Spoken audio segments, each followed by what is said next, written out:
Mehribanlar anhaşun yürüyte Türkmenistan'ın Akkada'nın yazıcısı Halife Osman Ödeyev'in ocağını, maşgalasını, Osman Ağa'nın ömrü dürücülüğü vardı gurrum etmek için. Osman Ağa'nın bizim bilmeyen tarafları barada bir genişleyin gurrum etmek için ocağına geldik, oturan yerimiz Osman Ağa'nın öz öğü, öz yakınları, çağları, esasen hem yan yoldaşı Halife Osman Ağa'nın bellek geçişiyany oğulduğu hatının yürüyte öz yarını hatırlar şeyle öy müzeyin dördüktir. Oğuldurdaki öy müzeyin dördük sana öyümüze girin yerimizden Hormut diye vardıysan yalnızmarın Osman Ağa'nın suratları bilen birlikte ähli Türkmen halkının edebiyatını, sunuvotunu beýil galdyran halifelerin suratları bilen birlikte bütün diwarı uza boyuna bedap sanar. Ana şu suratları vardı bir görünmedeydi. Men Osman Ağa diýýän da men hemmeleri ağa diýýär. Hemmeleri özünden ullarym ağa, kiçilerim ağa, Osman Ağa bolup ýaşady. Menem ular Osman Ağa diýdi, menem Osman Ağa diýýän ta wagtda. Soň şol Osman Ağanyň işleýişi arzucan gaty köp işlerdi. Gece yatman işlerdi. Şonun işleýişiniň hormaty, bulunmadyym şonun işleýişini men gördüm. Başga adam şaýetden men şaýet, şol gecem diýdi işleýişine. Şonuň üçin men şonuň kitabyna hormat goýuşy, öýüne hormat goýuşy, çağalaryna hormat goýuşy, hemme zat gaty ütleşýärdi. Aşgabat göçüp bardy. Baramatda bir ne baran wagtdan hemme zat okudum dödürdi. Şoň üçin bedene cennet badar men ýatymdan çykanypda cennet badar. Şonda bir kitap satylýan yer bardy. Şo kitap satylýan ýere biz bara produkt alman etdiýär. Produkty iyi biçerýälde alman etdiýär öýe. Öýümde bilegi deli planda atalal diýip bar. Şo kitabyň duşundan geçmen menim garaşy oturýan bir sagat, iki sagat. Şo ýerden kitap bar, iki soňky, üç soňky edip kitap götürüp gaýdardyk. Nimede iyi biçerýär kitap götürüp gaýdan wagtlarymyz gel boldy. Şoňa kitaba beren pulna ne taýramady. Şol adam. Ana şoň ýaly adamdy. Kesellen wagtdan bir gece bir hilek taňyl diýär. Näme diýip men wara şol Osman näme diýdim. Ay sen diýdim men kitaplan bir satýanmy diýdi. Tozdurup oturdylar diýdi. Men ene şondan soň wara şol adamyň kitaplaryny şunýalyk bir süýgüsini, şunýalyk bir kitabyna hormatyny, men şonuň ýekece kitabyny bir zat etsem, ýa men boljak derdini bildim. Şonuň üçin hem ähli kitaplaryny ýygnadym. Ähli kitaplaryny ýygnap ine şu ýerde özüniň eten zaty şu öňünden döredýär, öňünden görjüligi bar eken. Şol ine şol nimani gurdy, ol halda gurdy. Ýygyndanyň şuna özmüdey boldy. Ine şoňa taşgan okşuňda atlary, dogrusyny aýtdym. Ay 5-6 münga ýakyn kitaplary bar, ine kitaplaryny gowy edip getirdik, ýerleşdirdik. Ine ähli Aşgabatdaky ýazyjylar, ähli geň dostlary, ähli şunu tanıyan adamlaryň ählisi şu ýere gelip hemmesi bijelep döredýär. Akşamny geçirdiler. Hemmede gowy tagul aýtdylar bana da köp hemmesinden minnetdarlyk sözüni eşitdim. Munyň arhivini özüm açyk gördüm beli bara hemme ýazyjylaryň, aýdymçylaryň, ähli süper belli şahsiýetleriň suratlarynyň hemmesi ählisi bar eken. Menem muny bara şunýalyk edip, ihlas edip, şu suratlar hiç ýerde ýok, Uran Ağalar hiç ýerde men görmedim şunýalyk nimani. Hemmesiniň suratlary bar biri menem. Aýşan muzey bolsa, belli muzey bolsun, özüniň muzeyi, özüniň ihlasy, özüniň tutan ýerligi, ýazyjylara hormaty. Menem ählisini däli şu ýere geçirdim, kitaplaryny goýdum. Ana bilen bir gowy muzey boldy. Bunu hataba aljak diýip gitdiler. Ýedim dowam etdirip oturdum. Osman Ağa diýilen adam hiç bilmedi. Ýok. Men özüm öz şoförünü koyuverýär, mana 6 şoför bar. 6 şoförünü koyuverip Şu bana sen 10 yerlere vermek dersin ki benim maşin durdum. Sonra iyidimden naharını iyi versem nahar açılmadı böyle açılmadı. Maşin sürməni öğrenmeli. O maşin sürməni öğrendim ben. 10 yıldan oldu ben maşin sürüp öğrenmiyor. Yani ben giyince sonra 10 yerde özüm don peçatın yanına varıp özüm sonra kara sardım. Şimdi gelay deyip sonra çenliği sol soyardı tane kabinetinde yazıyor kabinetinde. Bir de öyle de ona bir keskinçilik döröglerini öyle de aktif yok. Yemek ayrı ayrı ona dörög. So yazmaya mümkünçilik dörögdük öyle de. İşte pen işledi. Ama işlenmelerini duran ağalif deyip bir jurnalist var. Sol tane hemmedatın yığınadı. Eserlerini yığınadı. Hemmedat benim kömekleştim. Ay çar taraftan kömek ettik. Yığınadan ha 34 tom. Himmetin yadanı bilenene 34. tom. 32, 33, 34. Tomlar 34 tom kitap. Altıncı Hatın'dan tasarım. Altıncı Hatın'ı 3 tom de 12 tom et çıkarttılar. Akriyadan kol yazmaları. Kol yazmaları. Ho salındı. Ahli kol yazmalar salındı. Altıncı Hatın bilmedim pul salınmadı. Pul 2 tom olup ayrıtın çıktı. Oldu da Osman Ağa'nın yadan eserlerini onu tanıştırmak gerek de. Onu bütün halkımız veriyor. Yurdumuzdan dışarıda da ken adamlar Osman Ağa'nın yürütçülüğünü söyleyen adamlar eklisi veriyor. İşleyen adam, köpçülüğün adamsı öyünü mihman değil ya da yani Osman Ağa öyünü de işleyen adamdır. Demek o öyüne hem mihman, öyünün içinde oturup adam yine de mihmanın içinde yaşayan adam. Hükmünde yaşadı, ovasını, kuvvet etti ovasını, belli bilmedikken, dine yatmak bilen oldu da sonra, şunu yatıp yetişecek, men korumken, deydi bana, men korumken, alın deydi yazıcılara da ayıttı, devlet kalkın var, Duran Ağalı var, men korumken, alın yazın, men korum kurtarır, geldi, deydi sonra, kıssan yani ben de sonra ben duydum sonra. Sonra kıssan ben mi zaten yetişecek oldu. Ödünden diyatlarım yazıcılara materyaller verdik, materyaller verdik. Şunu ya, şunu ya diyen, şunu ya diyen. Karagum Jurnal'ın başlığı olup işledi. Karagum Jurnal'ına Katığı, Osman geçen zaman Katığı Jurnal oldu. Şu vakit Nemeti ya yatlama var da, Novat Korrecek var, Tamrata Tavay var. Onlar var ya diye, Baharul Kerim'i var. Sonra bir diye Baharul öylece. Sen nema indi kısalda sen zaten çıkmalı. Nema oturuyorsun deyip ben intek bana hiç tatlıya yok diyorsun. Duşamda diye indi kısalda sana yer koyduğuna sen geçirecek mi ne edecek? Ay ala hazır olup iyice işleyen diye de. İyice işlep ertesi sonu yetiriyen zamanı diye. Şeydi bir işleden Osman deyip ona. Tice. Ha o tice işleden Osman. Ay Osman bir den çok deyip ben hiç tatlıya basmadım. Ben ettim. Yazıcılar şey deyip fikir ettiler. Şu vakit size taraf yolu dışarı baktım, taksamindim. Ondan taksaminip Osman Ağaların öyünü var yani diyemde, Halit Ağa öyünü var yalnız mı? Altıncı Hatın romanını yazandır ol. 2 tom bolsa da şeyle okuldu şu taksi olup sürücü olup gelip şeyle gurur verdi. Şu Altıncı Hatın sizin gözünüzün önünde döredi. Zaman tarih şahslamadığım içinde en çemer adı belli görünüklü hatınlarımız var. Vatan için kendi iş bitiren denan hatınlarımız, denan şahsiyetlerimiz var. Ne için Altıncı Hatın şolan arasından ağrı öyle sayılar olmuştur. Ne için Altıncı Hatın'ın bağlanışıklı vakalı Osman Ağa'nı farklı gıdıklandırıp şol eseri öğretmenlerine sebep olmuştur.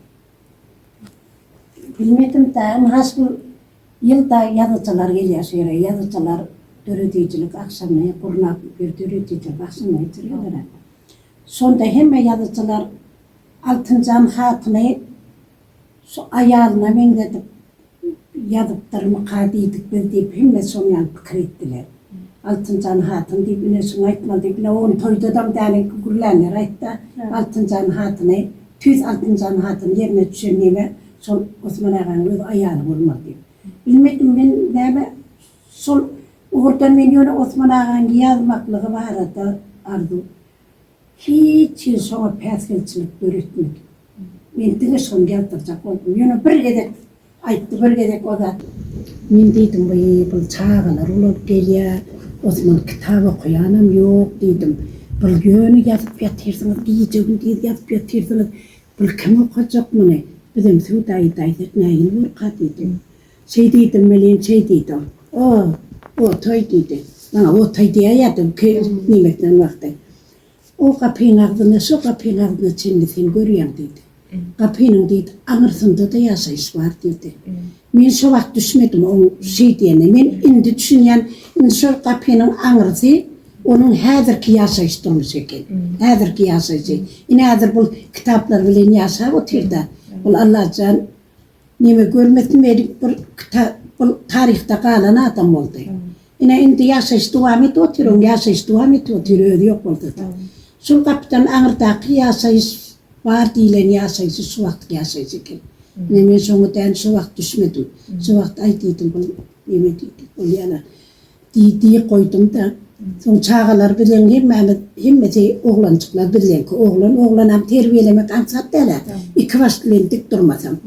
Onun bir gece kabinetinde otur öyde de onun yürüyüşünün kitaphanası var. İçinde hemmet adı içinde üçün çıkmalı der. Öyle yat öyle ne bitiyor. Sonra bir gece odat dedim ben. Bir dedim 10 mıncık. 20 mıncık bir gürleş ayelli çağalar var dedim. Benim yeka basaktan okta, oğlan da ablar. Mektepten sakil olsa odat geliyordu. Hava geldi dedim. Mehmet Ayert dedi, bir kitap şeydi otur, bir kağıt şeydi, gözleri otur. Mene sen yalık mallayında oturdum da var ha. Vay Osman bir çağalar var ha, anam oğlum beydiydi, özmem ağlayanım. Şeydi çağalar bana başardan ok, azıcık 2 volt nimet meden, azıcık hayküstü yayın, onlara deyip ağlap aytdım. O kağıda seyret otur. Bir vakit dedi, seyret dedi. Anan yaz artık atı ölündü dedi, anan yaz artık. Nimeten de at şeyle bir ağlaptır dedi, şeyle bir gözümden yaş gidiptir dedi. Men ol aytıp oturan zatlarım hiç kaydı yok bu yerde. Onu yetmendir. Etilmen aytıp oturan zatlarım içinden geçmendir. Men ayttım oldu dedim. Indi men dedim Osman, indi men dedim hiç problem antaytmayan dedim. Tebab dedim men şunyalık olanda dinlenmendir de ol başka fikir etip oturuptur, başka bir romanın fikirine. O roman gidip oturuyor anında. Ol menin sesim eşityanem olsa menin zatlarım kabul etmendir. Ana şunyalık adım da şu kitaba berilen adım da. Yazıp oturuyor kavara. Hem ağlayadı hem gülüyadı şunyalık olup ediyatçılar. Benim şu duşumdanım geçmedim son yazıp oturuyor şeyim peskel vermeyat sonra. Çağalarım eğer odat olsa şu yazacak vakti çaynagil demler, bir çaynagil döker, yine gel tadeden demler. Ne şey verse men düşünüyordum çağalarım. Yine bir yere gitken ya çağalarla taşıp oturuyor yazıverdim deyip bunun kabineti törrettik de sezası diyekti. Şunyalık adam bir kuvi ödem bir katı adam da bula adam yalık adam men var hiç görmeyen böyle şeyle bir sıpayı, şeyle bir pis bel, şeyle bir ne mi diysem kan bir mehirli katı adam da. Yılını Osman Ağa'nı yatlama akşamlar geçirildi. Hem berde öz doğduk ovasında, hem kerki etrafında, hem beylik yerlerde yürüyte yatlama akşamlar geçiriliyor.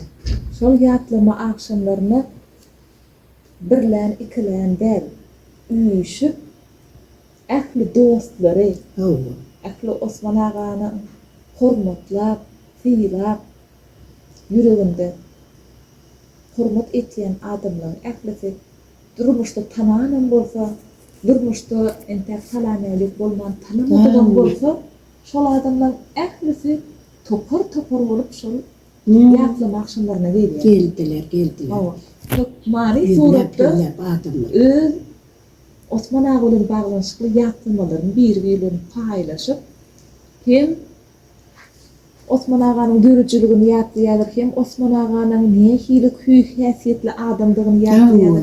Hem Osman ağa bilen baglanşykly degişmeleri ýatlaýar. Ine Osman ağa näçeden dörüjülik adamy. Ilham gelende diye adam diye giyeceğim yarını ortadan düşük içinde ortadan tapağı diyor. Ilgar diye kağıt kalamını diye. Osman ağa da şeydir değil mi? Şeydirdi. Edir şeyle bir denem ılgak gitýär belli bir zatlar belli ýaty. Ene men onuň wara 2 halta 3 halta boşan nemelerinem dыңmaýar. Bir gapdal dıň berýär. Menem onu ýygnaýatym 3 halta, ruçkalar 4 halta boldy ne. Häzir men görkezlerim onu deýindi. Kän ruçkalar boşan ruçkalardan dыңmadym. Ol gadym kız orsaň öň pullarlam ay şo bir näme bolsa bir ütgeş kıdat bolsa şol ýygnaýan eken. Tarihy değişti näme bolsa ýygnaýan eken şol. Tarihy değişli zatlaryň hemmesini yazjylarym şey diýdiler. Tarihy değişli zatlaryň ählisini Osman ağadan tapýar diýdiler. Şoňa alak bolup işleýän gaty mehriban adam diýdi. Oldurgaki Osman ağa bilen 4 çağany kemal getirdiler. Ençeme aktygy, ençeme çoğulugy yüzüňiz düşdi. Onun içinde Osman ağanın adyny göterýän aktyk çoğuluk barmy? Ulug'lumdan boldy. Oğulcuk adyny Osman goýdum. Familiýasy Ötäýip, Osman Ötäýip. Osman Ötäýip atyndaky mektepde okaýa 1-nji klasy oturdy. Osman ağanın izini ýöretjek arasynda barmy? Aşo dowam etdirjek oglanlarym Hudaýa şükür. Kim gelse de kucağa karşılayanlar, kim gelse de oturtyanlar, duz çörek berýärler, ne hakas var da gurrun berýärler. İmdat aktıklarım Allah'tan hani dowam etdirjek çağalar bar, wagt görkezler de. Cemal, baba, Osman ağa. Nähili bolup ýadymda galdy? Aktıkların içinde köpek babam bilen nemeden menne görünmen men bilen doğanım. Şimdi köp adamlar işteş yazıcı deňdoş bolup ne tanasalar biz baba öýde adam ýalyp tanadyk da men Şahir hökmünde hemmek tanaýan biz wasa baba hökmünde tanadyk öýde. Gara sessiz adamdy. Ýöne şoň barlygy öýe getýärdi, şoň barlygy. Bular gatyg görürdi. Bular. İkisi birinci aktıklamızda bular. Bular gatyg görürdi. Gelende şo maşyndy akterdi, getirerdi. Sessizlik bilen terbiýe edilýärdi. Näçe goýak bolsa da ýoş bolun diýmeýärdi. Ýoş bolun men işläp oturýan olan ýalyp gatýanokdy. Kayak görenok. Öz çağalarına da şeyle. Öz çağalarına da kayak görenok ýöne bir nemere kerek edeseler. Ay berekella. Ay gatyg eşitipsiň diýerdi. Ana şol soňa bara. Munyň bolmandyr diýen. Munyň bolmandyr. Erbet täsir edilýän çağalara şo sözde. Tüveleme diýen. Tüveleme ay bolupdyr, bolaypdyr diýerdi. Oňar şo sözüň özü ýeterlikdi soňa. Köplenjem oglum diýerdi. Gyzym bolsa da oglum diýerdi. Oglum diýdi. Men özümem orta mektepde edebiýat goýarýatym men. Osman ağa bir näme ete şonda çykýan gazetin nemesi mektepde gowy bir redaktory. Şol öňümden ýazýatda 8-9 klasda. Bizim edebiýat goýarýat Kerken kitaphanasyndan Çingiz Aýtmatywyň kitap olgun gelir diýen kitap bardyr. Şol getirýär bizim 10-njy klas. Şol gije ýatman ertede ona geçirmeli da sana geçirmeli, sen ona geçirmeli. Klassdaşlarymyz bolup gijelep şonu okap geçirýärdi. Osman ýene ona kitap ýene başga bir kitap getirýärdi. Şonuň üçin men bu ýazgyçylar bar, öýde käm gelen soň otursalar şolan gurrunlaryny ýanynda oturmasam men kulağım şolarda bolýardy, dinläp doýmaýan ikünler. Şolaryň gurrunlarynyň 2-3 gün oturaýyn doýmaýan men. Şu gowurun edýär bular bar, bir hili gurrunlary ütgeşip. Şoň üçin hemmesine de şu ýazgyçy bar bolsa, şu döredijilik işgärleri bolsa, moğullum bolsun, ýazgyçy bolsun, şahir bolsun, gaty hormat koygan şulara. Şulara katı başka adamlarda ütköz hormat koygan men. Şonun için men yazdılar. Hemmeten beni bir öğütün kuşlar yanıkta yazdılar. Surat, şön suratlamada var da hemmet doğun yanıkta. Naşiyette şön suratlamada var mı? Ben benim kan suratın şeylerine kadar ne şön suratlamada. Yine bunlar şu yazıcılarının şön suratlamada anha bir yerde. Benim yazıcılara koşul ki yanda bir hile hormatım var şularda. Hormat koyansılara. Hormatım uluğunun son suratları ettir koydum. Bu ağır şahsiyetler bunları benim bize kontayandır diye fikir etken. Bunlar şahsiyetten. Bunlar ölmeyen adamlar. Osman ağa bilen bile mektepte okan dövrümüz değil. Onda siz mektep dövründen tanıştı. Doğru. Osman ağa. Biz bile okuduk. Osman ağa bilen mektep dövründen beri birinin hala Söyledi. Şu edebiyat, onun edebiyatçı, bizim edebiyatçı, tarih edebiyat okuyorumuzun, şu edebiyatın beyaklaşı okuyadık biz. Biz var ya, ayrı, nemelerimiz ayrı değil. Şu beyaklaşı okuyup, şu edebiyata girip gidip biz, hemen biz bir hil doğun yanak olduk da, tanıştık da sonra. Böyledir. Şu surat vardı bir görünezde. Yani şu suratı serilerinde Osman ağa ahtıcığını kucaklap durun fırsadı. Şu surat ümit buğutta çıkyan Osman ağa ile bağlaşıklı ehli makalıları kaptanında hıkma şu surat var. Nolası ahtıklarını katı verirdi. Kucaklap bir oturunda da bir yukarısına çıkıp ayağına da oturdu bir kaptanın beyle kara oturunda. Bir tepesine çıkıp oturunda bölgede koy düş değmez. Anardan maşinle geliyor, aktıklarının hemmeti uyda olanda. Hem aktıkları ılgaş yalar, men näme algayan, şolarla men algayan, men kastığını elletmeyecek ol. Sol hemmeti iyi oturanda atlar bilen ılgap. Olam şu dursuna alya, birini bu küftüne götürür, birini bana götürür. Ana şeylip sonda düşülen uğrattı bana. Teperçilik akademiyada okap yorka çekti bunu. İçinden bir daimon bir suratını çekip verecekti. Nasıl indi 10. klas. 10. klasa geçti. Dünya yerliğin olsun deyip taktık bunu. Osman hiç vaktim sol kompütere ya da sol peçete geçmedi. Beni elde yazdı. Sonun içine, sonuna durana kalayken de her nemesinde de ruçka tutan eli, suyarı, sümkü eti ruçka koysam, kaçmayadı ruçka. Son yalak bol iyilen de, sümküm adamın sümküm iyilen eken. So pasten ruçka yazıp elde yazıyorduk. Bir eser görüldüğünde gerek yerine göğüne makul bolmasa adam diye şeyle doğulu düşüyor diyedi. Osman ağadan şöyle doğulu düşün vaktları bolundu. Ey oğlu. Yine aylar diyen bir romanı, povesti var. Sonra 17 kere işledi, makul görmek sonra. Her seferim işlendi, makul görmedim. 17 sefer sonra kaytalar işledi. Son göğünle makul oldu. Kahraman arkadağımız hem taraflayın, arkadağlı kahraman terdarımız bir de ehli taraflayın vatanı tüymüğün nehilik derecede yukarı bulmağın belin bulmalığını bir de hem bir nusfa görüldü. Osman ağanın yazan ehli eserlerini okanımda şunun içinden hemmesini Osman ağanın ne derecede vatanını çın yürekten söyüp halkının, Türkmen halkının geçmişini, tarihinin büyüklüğünü görkezmek maksadı bilen kıskanıp yetişmerim deyip yani onda da ençine eserlerinin dürüdükler. Yavrum, sol önem solun yok oldu, solun aksamlık yok oldu. Sol önem Karagum jurnalının içinden geçip sol tayarlap, çapa tayarlap bir koyverdi. Ne şeyli çok, nimenin ahırını çimi sol işlemedim. Sol işlemen oturmadı. Yine bir tane bana dedi 3 tane Allah'ım yaptık ya romanım, 6 yıl, 7 yıl romanım koydum boldu. Şimdi işletemem, bolya işlemetemem dedi. Benim işlemem, o vakit din çalan dedi. Bolya o vakit din çalan, işlemetemem, bolya tayyar dedi. Yine sonunda Şol romanlar biz var şu bär getirdik, çayladık, bir 40 gün içinde oturuyor adam yetine. Ara şu romanlar biz tapmadık.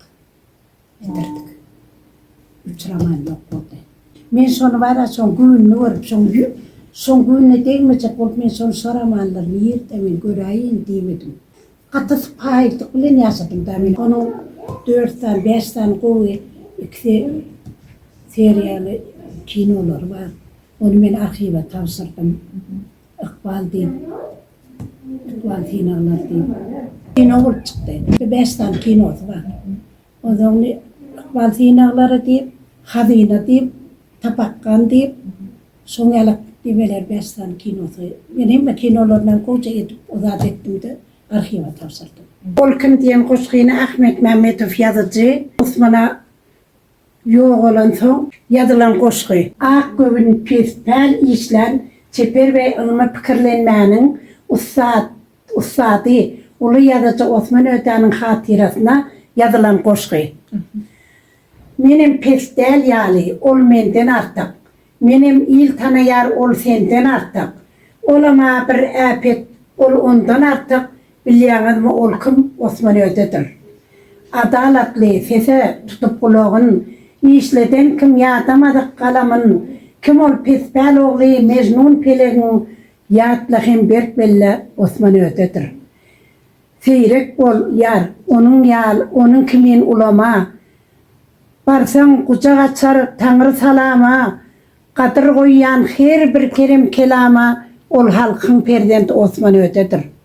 Yazıcı ol, köp zat bilýän alim hem, çeper sözde yeke yalňyz mälim hem, kimdir öýdýän barym bilen dälim hem, ol barym hem ýogum Osman Öte'dir. Galdy heykel bolup ýürek öklerde, galdy nagys bolup göbün görklerde, diýme mertler adalypdyr türkmende, unutma ol halal Osman Öte'dir. 1 minut wagtyny ırya ötürmän, türlü eser yazıp dünya hödürlän, toňkun deminde hem ýurdun galdyran ol ustad kalamgar Osman Öte'dir. Ah Mehmet'in onsuz kalby baýlykda, rahatym bar ondan galan baýlykda, ýaşap ýürjek demir üstü şalykda, bilýäňizmi ol kim? Osman Öte'dir. Şunu yok olan sen Osman, yok olan sen şıladım, şıl koşkuyla yazıptır. Ona bir katı mira pikir etyen çüpüne düşen koşkum. Oğuldurdaki şeyler bol dolu maşgalaňyzy bar şu. O da ýyş.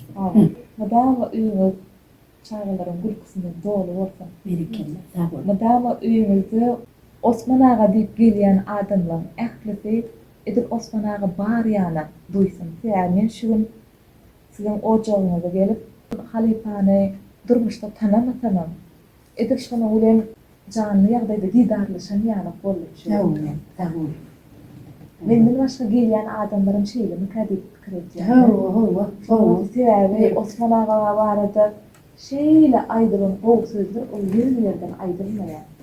Sebebi ol gowy sözler satyn alyp bolmaýar.